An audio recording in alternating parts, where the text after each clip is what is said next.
Good morning, good afternoon, how's it going? Good evening. Welcome to another episode of Burning Crown, supporting a role-playing game. Yeah. Theme song. I'm Eric, I'm your Game Master. I'm responsible for filling this world up with misery and despair and making our players have to slog through it in order to fulfill their beliefs. That's what we're doing That's a today. surprisingly straightforward description of a Game Master's title.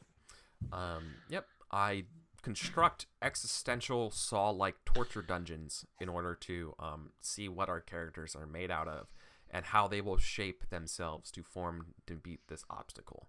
Rather than being the hero and whacking them everything with the sword, they must grow to be and change and develop and overcome obstacles that way. So, oh, don't worry, there's plenty of whacking people with swords. But Welcome to Burning Crowns, where the yes. pitch is way deeper than the game. Yeah.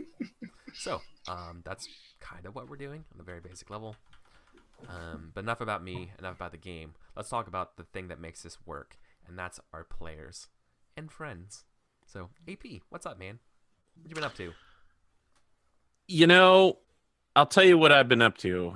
Last night, or was it this morning? I think it was last night. I was up at 3 o'clock. I couldn't sleep.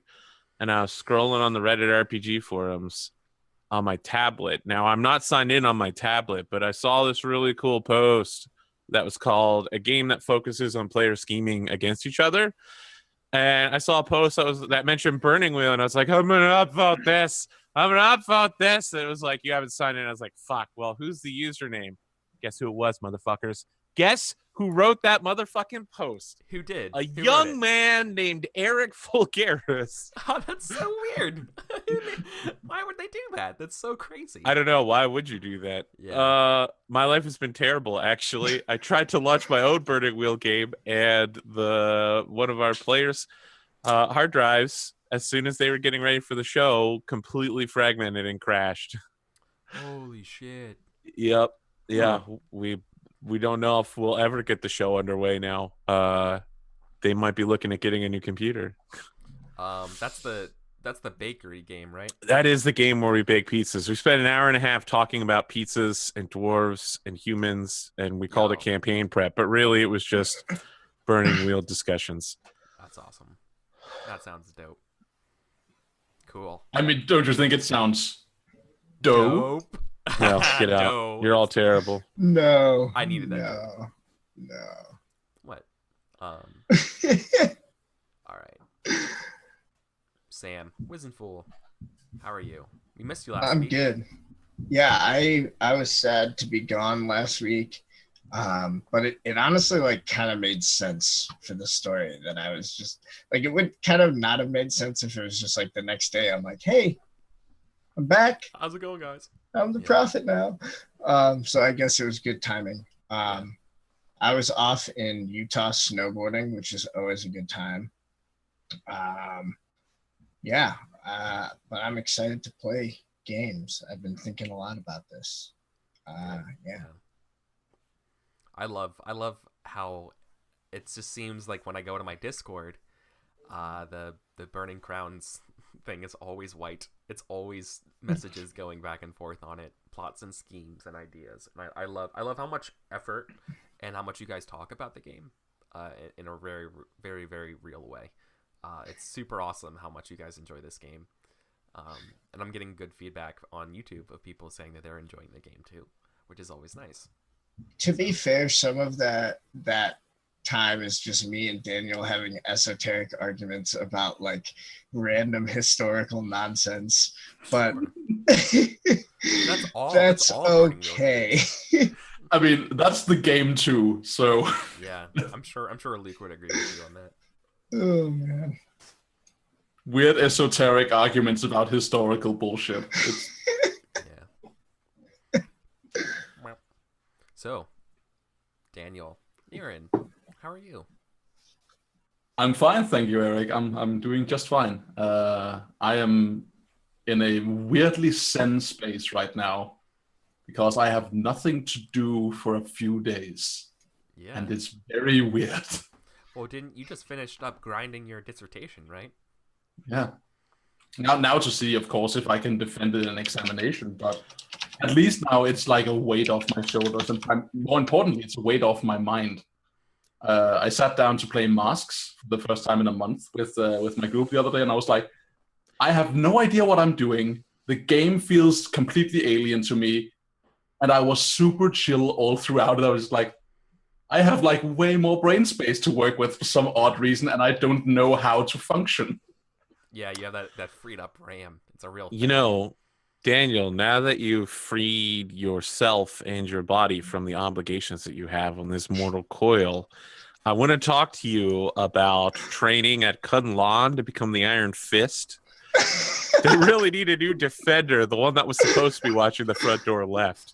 I mean, if you behold this face, doesn't this look like a face of the chosen Kung Fu master? Yeah. Okay. How about that? I want to say, Eric, your camera seems to be doing better this week. I think your new horrible lighting setting that's burning you in the eyes right now seems to be working out. Oh no! Did you see the updated picture? Yeah. I got the actual umbrellas working now. Yeah, that's good. They're pointing away from me. But I still have this giant issue of there's not enough space in this closet that I'm working on. So. But yeah, that's basically all that's been going on my end.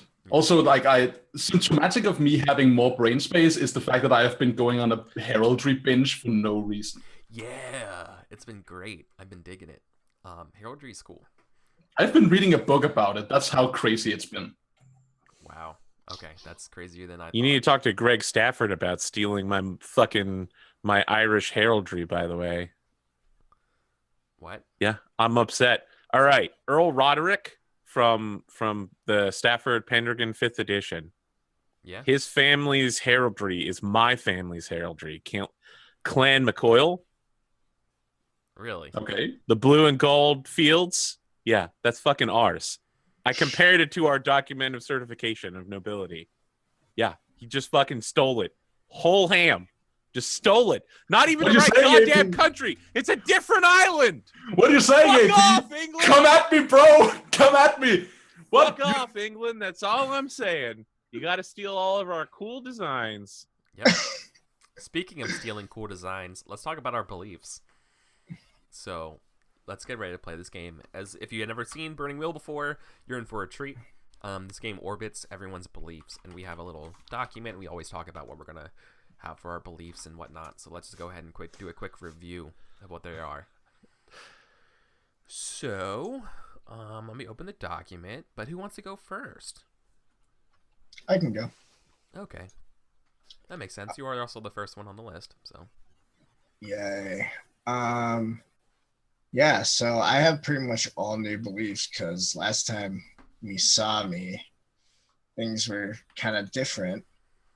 You have a new name. Yeah, I do have a new name. You died, so I of course did you have new beliefs. technically die. So the first belief is the most similar. Only the strong wall shelters humanity from the storm. It is now time for Count Swan to step fully into his role as Abadar's chosen. I will guide him into accepting his responsibility and see that he realizes his title is more than a badge of honor to throw in the face of his rivals. Number 2 belief is I am no longer a Satova. I must speak to Elena Lebeda to try and convince her that I am still worthy of winning her. And then the last one is even more wordy than the first. The Lord of Keys did not lock all of creation in his great vault to miser it away, but rather to protect it. It is time for the gold of his church to go to use, preparing in earnest for the end. I shall found a holy order of warriors who shall be the wall against the storm. If Sir Zidimir will have the honor, he shall be its founding member, first of the Order of the Strong Wall. Instincts, always have my doctoring supplies on me, always quote relevant religious parables, always assume signs of the apocalypse. And traits, your lordship, predatory, ambitious, devout, obliging, mark of privilege, tonsured, vested, faithful, and incomprehensible diagnosis. And it's probably time for a trait vote because some of those need to go. Yes, we will definitely be getting into this soon. Cool. Those are good. Who likes to go? Really- Who wants to go next?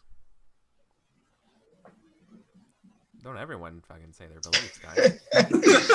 Fine, let me go next. So I have some revamped beliefs too, and I have some of the same beliefs. My first belief is, for Brevoy to know prosperity, a worthy ruler must sit on the dragon scale throne. To learn the fate of the vanished Rogavians, I will take the secrets of Yavanan the Red that are undoubtedly hidden in the forgotten parts of the Ruby Fortress. And in back reference, Yavanan the Red is the name I established for the architect of the Ruby Fortress last session. Ooh. Okay. Whose memoirs I am in possession of. Yes. My second belief is based on a little retcon we have to do. My second belief is Swan deserves a chance to lead Natala down the righteous path. So I shall not accuse her yet, but Noleski must be warned not to trust his sister. I hope he is wise enough to heed the Council of Wizards.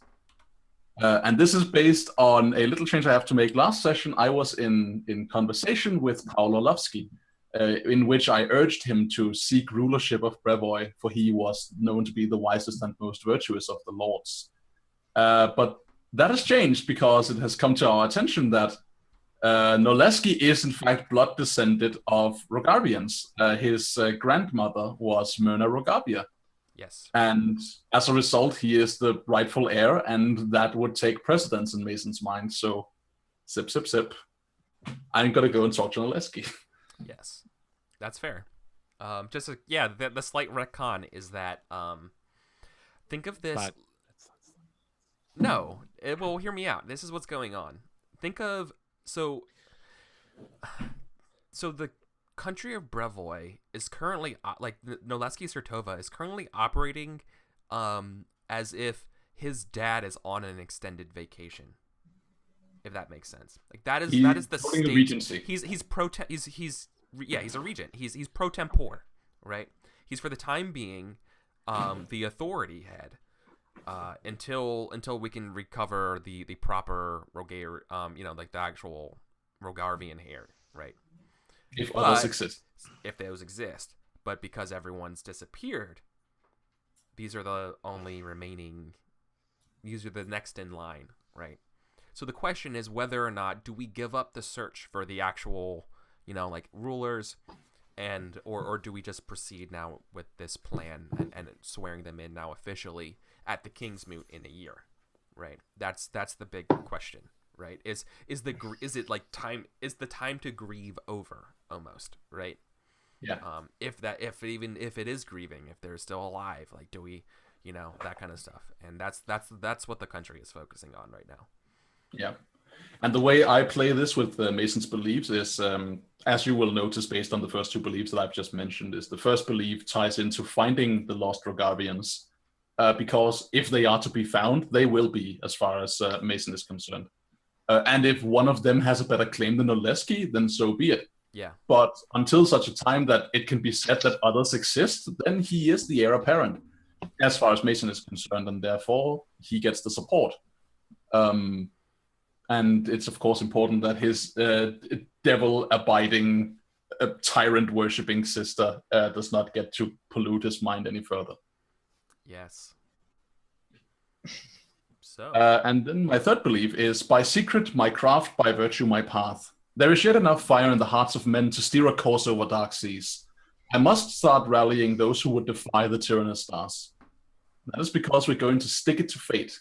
Yeah. So, that's going to be really fun.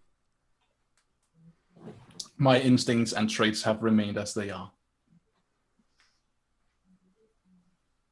Perfect. Okay. So, as we talked about last session, we are going to be doing a resources test early on this session. But I also think we wanted to talk about maybe cramming in a few things before the resources test that we wanted to accomplish. So I think we're not so fast, Eric. You've activated my trap card. Yeah. Okay. Not going over his beliefs. Oh my god. Wow. Yep.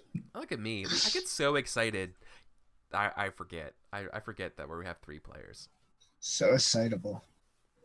The worst. You've had 2 sessions with only 2 players. That's okay. It's because I'm the normal character. The other 2 are weird magic users, and I'm just a guy with a giant pile of cash.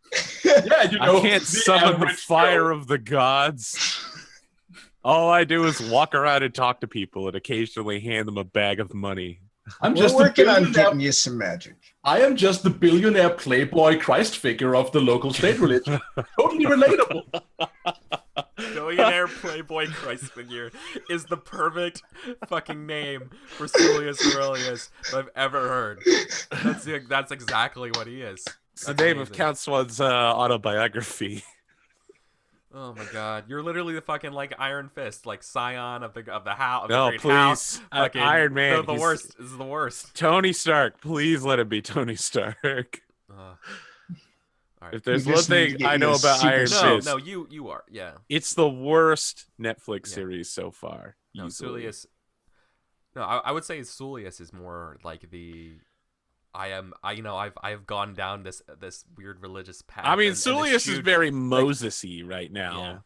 Yeah. He keeps coming to his brother Aaron, who's in fact Swan, and he's like, listen, Abadar, but... And I'm like, no, man, Abadar, stop making fun of the peasants. And now he's like, stop making fun of the peasants, dudes. All right, here are my beliefs. What will happen? Oh my god.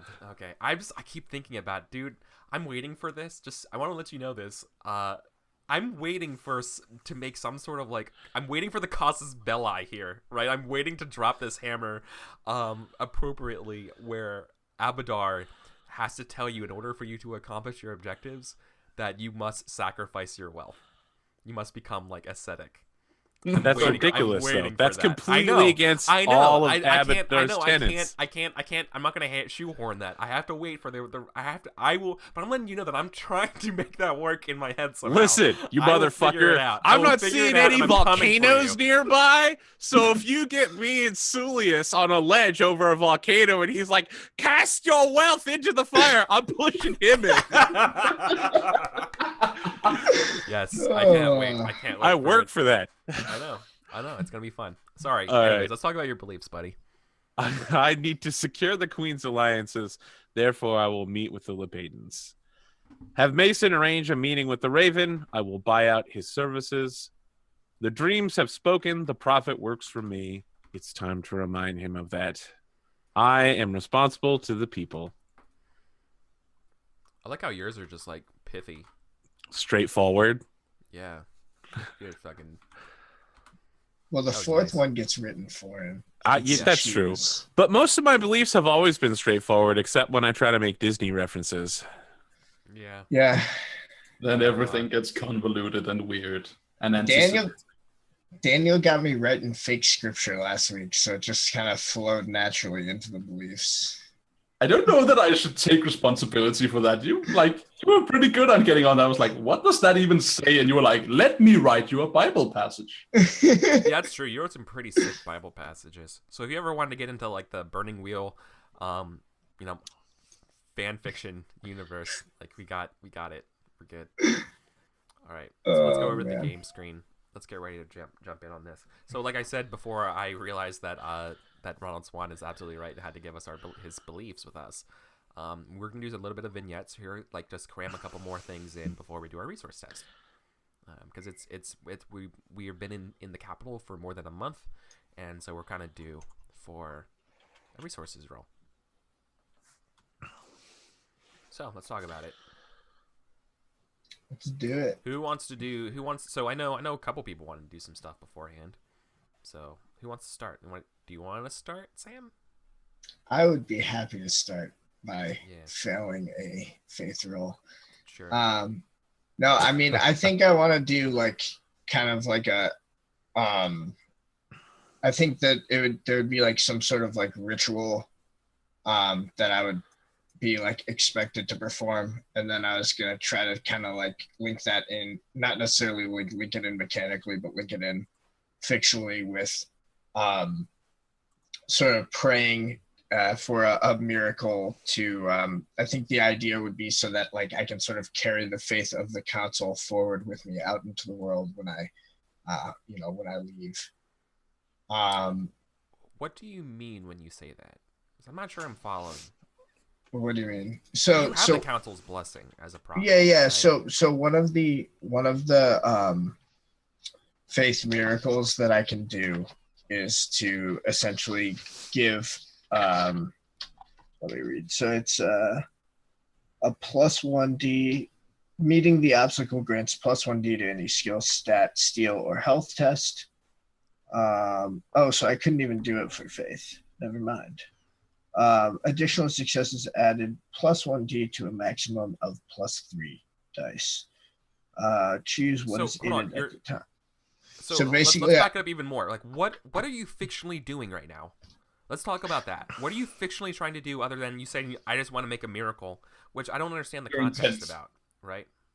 Right. No. So the first thing that I wanted to do is, I think that, like, basically I'm trying to explain, like, where Demetrius was, where Aurelius has been for the last, like, X number of days, right? Okay. So I think, like, there's probably, like, a series of rituals, right? Like, I'm sure he's like there's probably some prayer and study. Yeah. Yeah, exactly. And I'm sure there's probably some sort of, like, ritual, like you know, like a sacrifice of a goat or something like that. You know what I mean? Like, very, like, yeah, like a cleansing. You know, like anointing with holy oils. None of this is a faith test. No, I know. And then, well, what I was intending to do, I'm now realizing, reading the rule, I can't do. What I was intending to do was bless an artifact so that I could get bonus dice for a faith test down the road. But I can't do that. No. So instead, no. If you want to make some faith tests, I have the perfect scenario. Sure. Something. This is you kind of like breathing the new air as a prophet. You're really popular. Turns out, when you put on a show for thousands of breaking a noose and not dying, people are about you. People want you to solve their problems. People want you to kiss their baby, right? So this is what you are doing. You are now in the public eye as a celebrity. You know, like, you are performing miracles and blessings on the populace. So I think we're going to see some of that if you want a faith test and stuff like that right now. Yeah, sure. Maybe, like, if you want to grow your believer base, right? If you want to start convert, like, you know, getting more followers, like that kind of stuff, then you need to be a celebrity and make appearances. You know, I imagine, like, I mean, I don't want to get, like, super, like, you know, like what like how it must have been for I need to heal some in lepers. Yeah, like, you literally can't go anywhere with people mobbing you, being like, please, my husband's sick, come with me. No, my cousin's sick. You know, like, no, what can I do? I'm poor, I owe all of this money, and I'm an idiot with my finances. Help me. Like, yeah, you know what yeah, I mean? Like, solve sure. my own problems for me. It sounds to me like over. what you're saying. It sounds to me like what you're saying, Eric, is that Sam should mark a 2D reputation as the prophet of Amaranth, and that might escalate to a 3 in a couple of weeks. Well, I already have a 2D reputation as a miracle worker. Yeah. Well, I think you should modify that to prophet. 3D? Or Yeah, just so modify it to no, prophet? I think 3D prophet makes sense, actually. 3D prophet. I'm the 3D prophet. Yeah, but, like, what I'm telling you, though, is that you are a celebrity. People can find you. Like, it's really hard to be hidden as you. Okay. You know what So I mean? so let's break up the intent. So the first intent is Aurelius wants to undergo a ritual with the upper echelon of the faith so that he can get closer to his god. And potentially get extra dice for a miracle down the road. So, like, I'm imagining, you know, over the number of days, like, there's probably, you know, a ritual sacrifice of, like, some sort of food, like, probably, like, anointing with, you know, holy oils or whatever. Honestly, it's probably something financially related, dog. It probably requires you to do, like, some financial obligations. like financial penance. Yeah, you're Abadar, like paying taxes and like, you know, that kind of stuff, like the business side of things, right? Yeah, sure. Sure. It's the bureaucratic version of the Herculean trials. You have to sort all the coins in the lower vaults instead of cleaning the stables. It's like sorting the riches. You might know, Sam, that Swan is very big on having plans ready for things like this, and he actually has a scroll that says "Open in case of financial emergency." And inside are the words, "Repeat this out loud. This financial plan is an outrageous demand, and it's too many damn pages for any man to understand."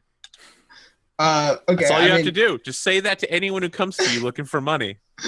So the ritual is like, yeah, you're a coin counter. You are in the first, you're not in the first vault, but you are in the like safe deposit box area, right? Like you are the one in the back who's counting all the coins and making sure and like putting them in the fucking little like bags, you know, to like they equal a certain amount and like filing them away.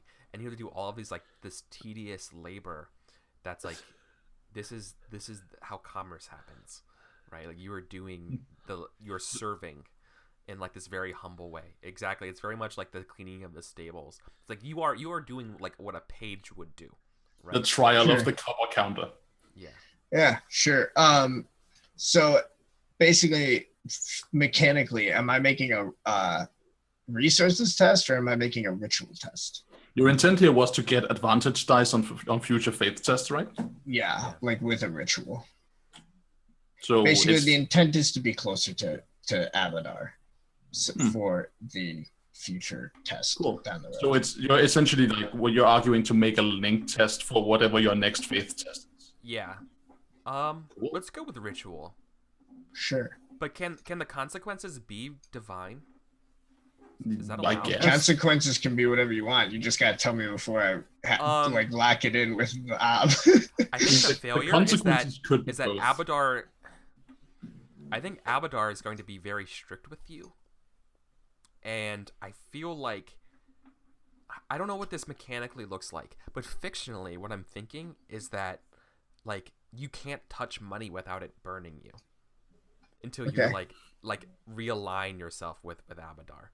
Sure. Sort out your chakras, bro. Yeah. That's you aren't pure enough to touch. Like if Abadar had blood, it would be the currency system. Right. This is his body and blood, right? Money flowing, right?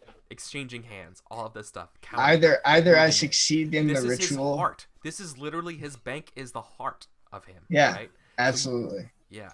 So cool. Yeah. So like you touching this blood is it burns you, but it's really it's cash. It's money. Yeah. What kind of album am I looking at? What do you? So you're probably just a 1-die advantage die. You're looking for a 1-die advantage. Well, I mean, normally the way the link test is however, like if I exceed by enough. More, is it graduated? Is it graduated? Yeah. Well, the way so it's a link test. So Sam says, "I want to do a thing that grants me an advantage down the road." The task he describes is then what you set your op for. So if he describes, "I want to do a really simple thing," then you set a low op. If he's like, "I want to do this complicated thing," you set a higher op. And if he succeeds on his tests, he doesn't get a bonus in the future, but he does like accomplish the ritual successfully. But if he succeeds by a margin, he gets +1 die. Exactly. If he fails, he gets -1 die. Sure. So what do you? So the base intent that I get is like Abadar is like I like completed the ritual in front of the council and like Abadar is smiling down upon me as a result. But if you succeed even more. But if I succeed even more, I can get bonus dice for my next test. Yeah. So here's a comparison to the ops of the ritual. It cites baptism as an op 1, coming of age as an op 2, weddings as op 3, funerary rites as op 4, and consecrating ground as op 5. Obviously this is an op 2 coming of age. Cool. Right? Yeah. So this is the ritual of the moneylender, right? Sure. You are serving like as the person in the back rooms of a bank. This is This is the cleaning of the chapel, right? This is Abadar's chapel. Can I expand it? Can it be Sure. like with like the rebirth is like he has to like go through a bunch of like the different like menial tasks that he would have been like expected to do as an acolyte. So it's like that, you know, it's like cleaning that's like what I'm medical going with. tools I'm sorry. Yeah, and like yeah. you know, it's like we have like a Yeah. montage of him doing all of the different things No, that like thank he you, was thank you. expected Sorry, to do. that's what I was trying to communicate when I'm saying like you have to do these like really Yeah. basic like functions, right? Yeah. So it's like probably like cleaning like scalpels. Then there's like, you know, there's like him like helping like clear sawdust from like the master like woodworker area, you know, and then it's like, you know, shoveling coal for the furnaces. So you're doing all of these like menial labor tasks. Yeah. So I like that. Cool. So I'm going to fork here.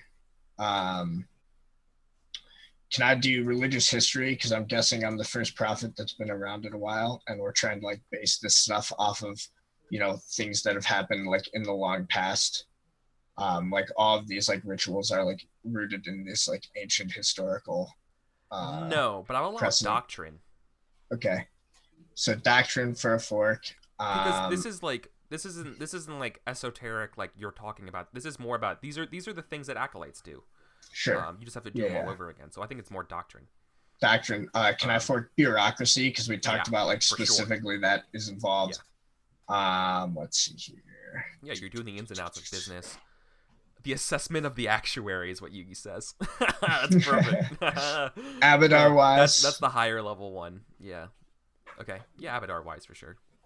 Civilization wise. Sure. Okay, that's probably. Oh, that'll do it. So that's 4 forks. Why does okay? Just paint me the picture of why civilization works. I mean, it sounds right, but the reason why I'm thinking civilization wise is like, and the reason why like Include he's it in doing your this, fiction, yeah, the reason like why he's like doing this is because like the idea here is that these are all of like the base menial tasks that allow civilization to function. You know what I mean? It's like without the person who's like sorting the scrolls, you know, the trade doesn't run. Without the person that's like counting the coins in the bank, people can't get loans. Without the person clearing out the sawdust, like the chairs don't get built. So civilization rise is reflective of your spiritual appreciation for what's going on. Exactly. Yeah. And that is the point of these rituals, is that this is see the small gears that turn the big gears, right? Yeah, exactly. Cool. And the ob is 2. The money circulation is literally a circulatory system. Oh my god. Nixon there? Oh no. Oh my god. I have so many dice. Well, oh man. Abadar is showing his love. Abadar shows your love and demands that you cannot half-ass this as prophet. He has blessed you to be prophet of his church, and he demands perfection. So now money burns. So money burns, as punishment for your oversight. Maybe it was something you didn't even realize that you did. I'll let you fill in here what it is, but basically you fucked up the ritual. You fucked up in some way appreciating these menial tasks. And he, even if it's slight, maybe you forgot to do something and like you didn't even know, but then you went back and read it about it and you're like, oh shit. And Abadar is like calls you out on it. He's like a strict father figure to you. I think maybe like, so because like the what we talked about as far as the consequence like didn't include like him completing the ritual. So I think like visibly to like the clergy, he like completes the ritual. But what I think it is like later in like a historical text, and like the reason he couldn't fork that like religious history like comes around because he finds like deeply hidden in like a historical text an addition to the ritual he did that is like supposed to have been included by this, you know, legendary ancient prophet. And so it's like he forgot part of the ritual that no one realized he was supposed to do because it's been so long since there's been somebody declared the prophet of Abadar. How's this? You can totally. I mean, that sounds like the safe way. Okay. Here's the unsafe way. Okay. What if you are? I mean, maybe this is too much, but I'm thinking about this has something to do with you. Let me look at the beliefs again. Wait, these are not the right ones. Because you changed your beliefs, but you didn't update the sheet. Oh, whoops! That only updated on my sheet. That is why Abadar is punishing you. Right. You did not sort out the paperwork. What if this is about your thoughts of Elena Leveton and trying to make it work?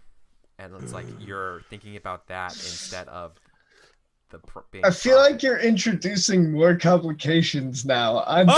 Really, Sam? You're worried about getting more complications. Let me tell you about how relationships will fuck up your Burning Wheel character, buddy. Is that now? Let me ask you. Like, that's to me sounds fun and juicy, but it's also asking a lot, and that's I just state that as the failure condition. I just don't see how it like comes into play. Well, it's like I think the main issue your head. You're doing the right stuff, but you're thinking about other things. And Abadar is like, no, bro, like me first kind of thing. Okay, that's fair. And then so he's like he like burns your hands when you're like counting the money, thinking about this. Yeah, but like, sure. No, that seems reasonable. I was just like confused as like how it related, but that makes sense to me. No, I think the idea is that works. No God before him or like nothing before him. It's like no, you do your prophet. Yeah. This is your priority. Stop thinking about her. Also, like relates because the whole thing was like Demetrius before he became a prophet, tried to tell her that like they could both be. Yeah, God doesn't want. Yeah, Abadar doesn't want you. Like you don't get to renege on this deal. You gave up your house. Like you gave up these privileges. Like don't pretend that you still have them. And think that's gonna be okay to me. You know what I mean? Like that's how Abadar's. I feel like Abadar was pretty chill, but now that you have got like you've been putting in this work, and now he's like, no, like, yo, you have a connection with me now, right? I see you zoning out down there. I see you thinking about her. Stop it. Focus on the ritual. You're pissing me off. Yeah. Right. Like he's demanding. Sure. So he's. I mean, honestly, I think of like Wolf of Wall Street CEO-esque type person. You know what I mean? Like he lives his work. Abadar is work. Like he literally is work. Right? Always be closing. He's Glengarry Ross. Right? Like that's Abadar. Yeah. Right? All right. Right? Yeah, I'm with you. Abadar liked it. He put a ring on it, and now you're thinking about cheating.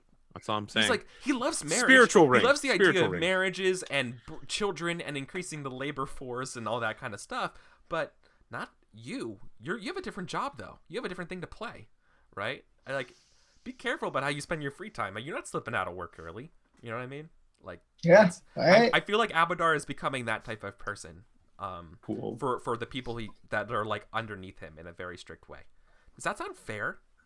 Does that sound fun, or would you rather him have like I want to talk to you about the relationship of like you and Abadar as a prophet, because I feel like as a prophet you like, or do you want to be more of like Abadar is kind of unknown and you're kind of like communicating with this entity that like doesn't really talk to you in a way, like he gives you the blessings but you don't have like you have a connection to this concept. Is he more ephemeral rather than like more of like a dictator, like an authoritarian, like I don't know that those things are interventionist rather than ephemeral, if that makes sense. What do you think?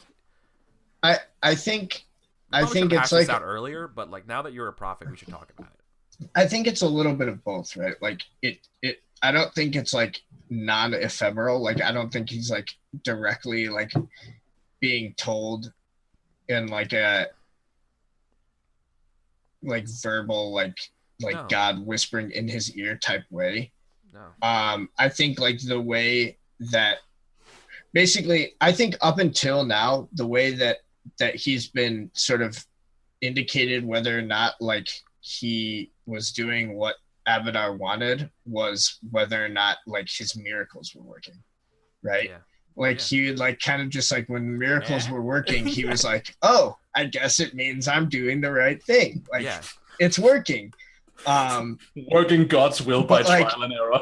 It definitely like makes sense to me that like how big he goes and like the intent that's driving his miracles like is what depends on like now that he's acting in this huge profit way, like it makes sense that if he's saying things now, Abadar pays more attention. It's like if I'm like, yes, the Lord Abadar says, give me all of your money. Here, watch, miracle. And I fail, like that's a big problem because now I'm not doing things right. Fucking leave it to Abadar to wait to do that until the bureaucracy has recognized you. Exactly. That's so Raven. I have an idea for what I want the miracle scene to look like, but if we want to jump over to what someone else was doing in the interim time. Let's jump over, if you don't mind. Mason, do you want to do anything before this resource test? Not really. I think just do the resource test and then I'll deal with whatever follows after. Okay. And then let's talk about Ronald Swan. You want to? I would love to hire some mercenaries. Yep. I don't know that I can hire the Iravetti leper monk firearmists yet. I don't think they're quite here, but I do know that the Condor Company. It would take them a month about to get to you. God, what are the name of these people? I don't want to insult them by just being like Condors. Caca! That's not the sound a condor makes. What is it? The Iron Claw Company. Iron Claw Company, led by the Condor. Yep. Yeah, I'd sure like to meet with this guy and get him hired before the resources roll. Naturally, I follow you in this regard, but I stay quiet as an observer and advisor. Yeah. So let's do this. Let's have this conversation. He's interested in being hired by you. So yeah, I think the Condor shows up, right? Where does he meet you? Or do you the fourth wall? The fourth wall. Okay. Chief don't come to you. You come to him. I'm gonna break the fourth wall. You better not break the fourth wall. I'll be awfully mad. I hired a lawyer to make it real good. I mean, it's a real tight contract on that right now. So, he shows up to the fourth wall and stuff. He looks around. He's not really satisfied. Kind of has a pretty look to him, right? What? Tell me more about this look. Yeah. I want to know what he looks like. I want to know what I'm about to buy. Sure. So the Condor looks. I think I described him very much like the Blackfish Tully. Yep, I'm recalling that. Wavy gray, peppery hair, salty beard, wearing like kind of like sturdy leathers. He's clearly a veteran of many wars. He wears his not scarred or anything like that, but he definitely has that sort of like weathered look to his face that he's like seen some stuff. He wears his lack of scars with pride. Yeah, and he hides his lack of scars with a beard.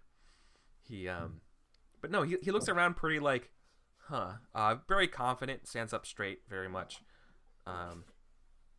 He definitely puts on a little bit of an underwhelming appearance to you. But then he sees you, right? Like he sees you, and he kind of like changes gears and tones for there, and immediately starts putting on some of the sugar, being like, Count Ronald Swan, it's so good to see you.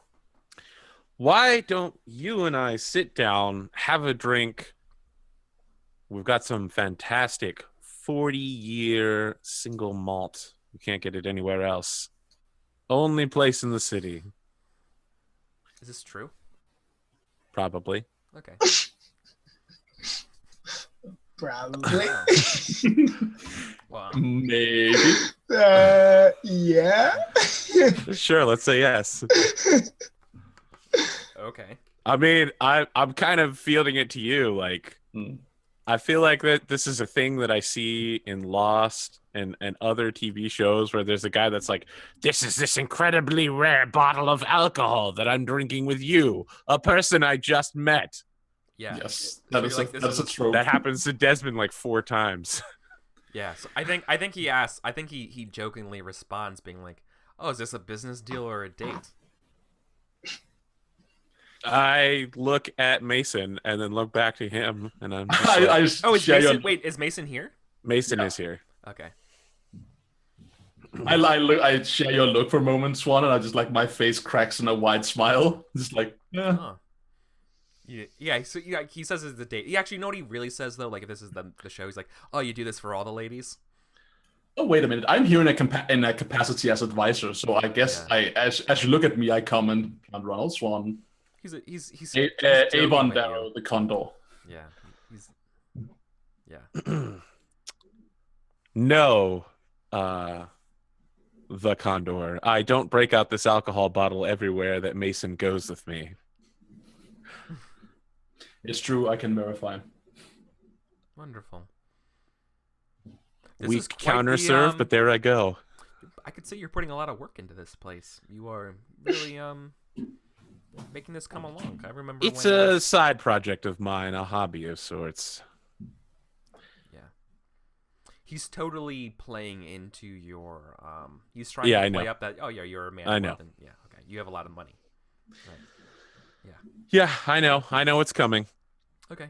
Didn't Mason actually tell me that Yeah. they were like, yeah, I told him you were super rich, and I was like, oh, well, Yeah, That's and on the as table, well I as like guess. what he needs to do to talk to you to like make sure he gets the most money out of you as possible.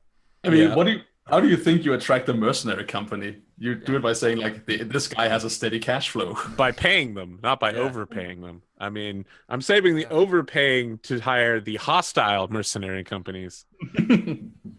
What kind of service are you capable of providing for me? Mailman is what he says. No, he says you know he talks about his troops there now. He talks about like, well, currently you know we have about we said they could field about 2,000 1,500. 1,500. Yep. Yeah. 1,500. I have the number somewhere on the something page. 150. So Yeah, like, you know, like 150 cavalrymen and horses. 600 cavalry, 900 infantry. Yeah. All right. 600 cavalry, 900 men at arms. How long will you be available for? Well, I think that's negotiable. No, not really. That's a literal fact how long you might be available for. What's negotiable is how long I will hire you for. What he's saying, Count Swan, is that there are no other contracts in his future. So if you pay him for a long time, he will stay on for a long time as long as you don't breach the contract. Yeah. The Iron Claw Company, we stay true to our contracts, and we might even let you know if something better comes along. For you especially, you can tell that you know what you're doing. I want to flash back for a moment, if I'm allowed to. Yeah. To me and Swan, like just before essentially like the Condor enters the building. To Mason just like confidentially leaning into Swan, being like, so I realize you don't know this. These are mercenaries. They're good at one thing. They're good at being paid to kill people. That's what they do. They fight for gold, and you can never pay them enough to die for you. So don't try to offer them anything stupid. These are professionals. Yeah. And then, here we go. Just so I don't have to say that while he's there. Yeah. That's perfect. Yeah. And well, that really depends on the payment. We love what we do, and as a mercenary, you know, if you're good at something, never work for free. I am very much about not having people work for free. I feel that all people should get exactly what they deserve for the work that they do. I agree. Now, speaking on that work, I'm curious about the moral and ethical stance that your company takes. Just how far are you willing to be pushed? He looks at you. This is probably the first time someone's asked him this question. I know. Moral and ethical stance. Do you think It we are? works. Hold on, and he looks at Mason and looks back at Allow you. me to give you a hypothetical Do you situation. think that? Well, we're not. What's his name? We're not Goramites. Like, we're not the four. We're not a Goramite division. I'm not sure Indeed what not. you mean. Allow me to give you a hypothetical situation that there's someone in this capital, a young nobleman that I needed to acquire on short notice. Would you have any problem with fighting your way through his security and bringing this young man back to me? Purely hypothetical. If we have a contract with you, then we do our job as ordered by. And what by about guys. burning a city down? I know this isn't normal questions. I'm just curious how far you'll go. See, that's No, an you have interesting no one. idea. We have to think about the longevity of our company. Indeed.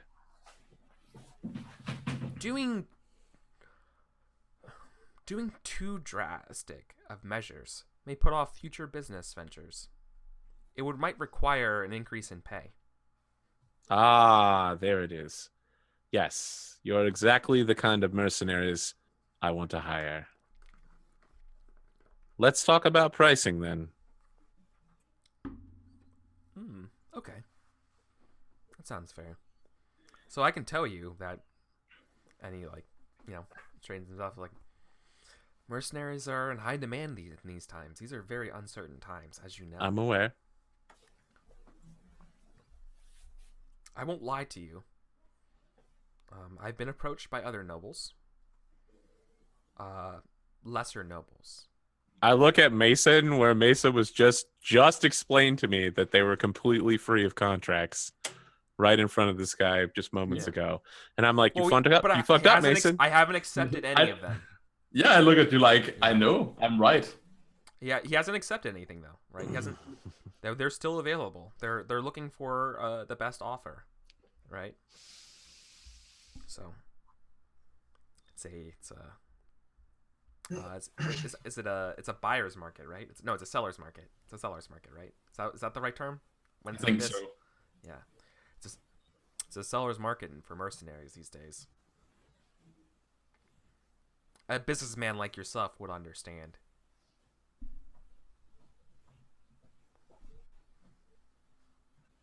So let's approach the table. Let's see some dice. Yeah, I'm waiting to hear some op difficulties. I'm waiting to hear So- some numbers. Just haggling. To establish Are we haggling? probably establish duration, right? So you want to hire them for X amount of time will cost you X amount of cash. Yes, that sounds fair. And I think Mason advises you to take them on for a year contract. It's like pending renewal.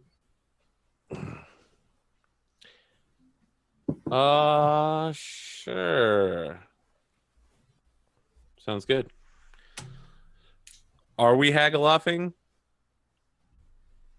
I mean, So- my understanding is haggling is a versus check, and that it'll shift the ob of the resources check one way or the other. Yeah, set the base up first and then haggle. Yep. Base up for hiring a great company should be something like, I imagine, 7 to 9, depending on circumstances. Whoa, 6. On a 9, you could build a fucking palace. Yeah, Assuming Well, you have the Materials, sure. I'm giving this based on something I read off a game they played at BBHQ. Where they hired a great company for 8, I think, of 8. yeah. I think it would normally be 6, but I think given the circumstances, it's 7. How many people is it? 1,500. 1,500 aren't cheap. mercenary company for a year. Like this is not a thing that you have to do a resource cycle to renew every month. This is you paying for a year of service. Oh, okay. Yeah, that makes more sense. I thought you're like put them on the payroll as an ob 7. I'm like, whoa, an ob 7 every month. Yeah, okay, that makes more sense. No, a payment every month could be an interesting fallout.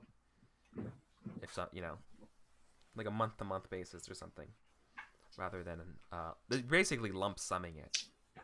Yes. 7's fine. I'm willing to haggle over that. Sure.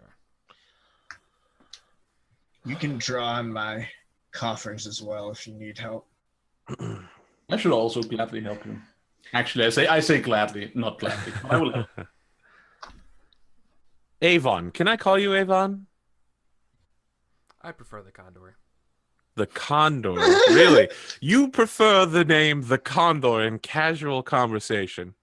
It's got a nice ring to it, doesn't it? You want to talk about dates? Is that what the ladies call you in bed as well? The Big Condor, talk. really? Big talk coming from a guy called Swan. I don't tell people to call me Swan in bed. I think he probably mentions like, if you if you want to go to a brothel and see, pay to play. Fantastic. That's so funny. See what the ladies call me. Then. Now, as you might know, I'm something of an expert merchant myself, and I'll be doing what I can to provide your troops with the finest of equipment and supplies, and I'll be making sure that they're fed and clothed. You won't need to be raiding the countryside every day for food. I'll be doing my best. So, with that in mind, I think we can somewhat lessen the payment amount. No need for you to worry about having to have your men work every single day trying to find some farmers and beat them to death for their bread. As he's saying, it's like Mason has like stood up and is like pacing around, and as he's saying this, like Mason walks behind him and is like maybe don't like you never know. This guy doesn't know what he's talking about. Well, that sounds great, but it sounds like everyone's kind of offering it these days. I won't really know until I see the cash on the table. If that's true. Cool. Versus haggle? Yeah, versus haggle. Okay. I would love to fork persuasion, accounting, supplier-wise, merchant-wise, command, and logistics. I can definitely see supplier-wise. This guy's forking persuasion, noble-wise, sucker-wise, and It's a great wise. tactics. How would he talk about tactics? No, it's not. I don't think he would talk about tactics. Do you have logistics, or are you logistics? I have logistics. Yeah.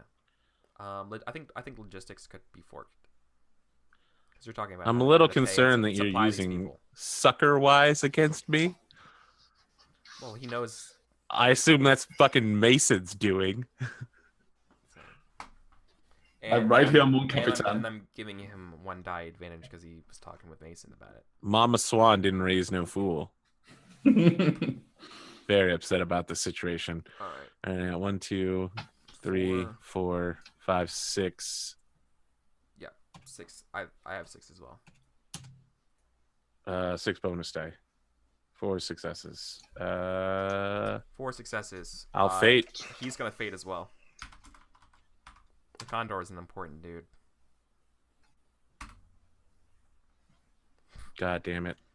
You have a reroll there. It did already. It automatically rerolled. Eric gets 2 though. So 1, 2, 3, 4 more. 8 successes. So the price goes up. You probably get a challenging test though, don't you? I mean, that was 8 dice versus 8 successes. Challenging. Or no, difficult. I mean, I only have haggling too, so. Yugi in chat, Suckerwise works at the brothel too. Wow. Nice. Well played. King of games, not king of puns. Yeah. Yeah. So he.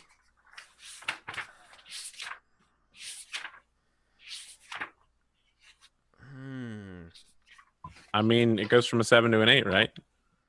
Yeah, but what does this fictionally look like? I mean, I would assume it'd be him being like, "No, we need to get paid."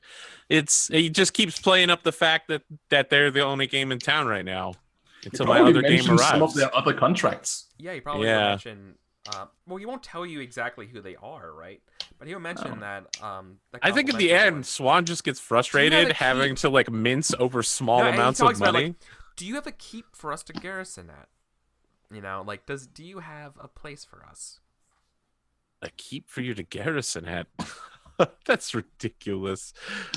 Garrisoning. That's so cute. Is it? Yes. Okay. Make the roll. Avon. We're not going. This is not garrison duty, I assure you. Well, I just think having a fortified base of operations for us to run missions for you seems pretty reasonable. We'll be Others on. thought so. We'll be on the road, I think. I think this is where AP. Well, then I think then we should talk a little bit more about hazard pay. You know. That's where it's at. This is there cool. it is. So we're not garrisoning. We are on the move. You know how expensive that can be. As I said, I am an expert merchant. I do happen to know how expensive moving things from one location to another is. Let's talk about salvage and pillaging rights. You know. This is where Ronald is just like chest of cash. Moving on. Yeah. Okay. I would be fine with handling the salvage and pillaging talk if you don't bother that. If you don't want to bother with that, Count. No, Swan. we're not going through. Yeah, we're not going to role exactly. play it. But yeah, let's just do the next test part. All right. Versus 8, and I'm having help from both of you. Yeah. I mean, that's 12 dice versus 8, guys. This is actually gonna be fairly difficult. Wow. Okay. Well, get fucked all day, every day. You know what? I'll fate that just for the flourish. That's an incredibly good Just roll. for the flourish. So good. Yeah. I did get the flourish shit. Well, I Is still no, I only have 9 instead of 8.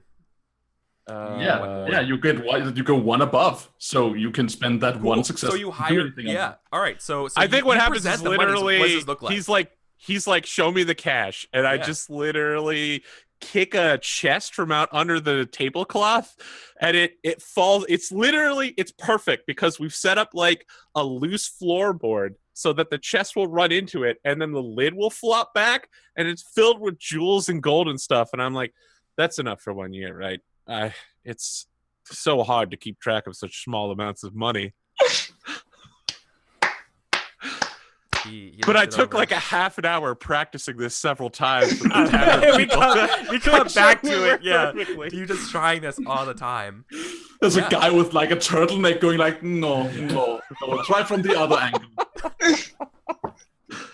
Yeah, I think we have a flashback where we had to move the table and then change where everyone's sitting at in order to do this perfectly.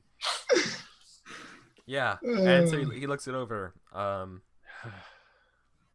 He's nodding in approval. Yeah, he puts his hand out. All right, I will take his hand and add to my list of titles, client of the Ironclaw Company for 1 year. Yep, for 1 year. That's what he says, right? It's like, very well. Congratulations on your count. You say Count Ronald's one, right? Yeah, it's like your eminence, right? Yes, like, very eminence. well, your eminence. For 1 year, the Ironclaw Company is yours. Fantastic. Look forward to working with you again, Avon. Mason, carry this chest. Let's go. No, he doesn't. Do I look like no, he doesn't do that. No. Box of gold, you old goat? No, I assume some men come in and we'll take care of it. So congratulations on acquiring your massive stonking army. Yeah, it's only half the size of the enemy army. That's why I need to go buy the enemy army. We'll work on it. We'll work on it, Mason. We can take a 2v1 fight. Come on. As the scene is fading out, we have one of those The Wire people still talking while the scene is black scenes, where Swan's just like, now I need you to go to the Raven and have him come here so I can talk to him about buying out his company. Cool. Yes. Should we do resources test for the cycle changing around and then go back in a week later or something? Yeah, can we run to break really quick so I can yeah. use the restroom? No We problem. went late AF. Let's do that then. All right, guys. No, we are a little bit late. All right, so we'll be back in 5 minutes.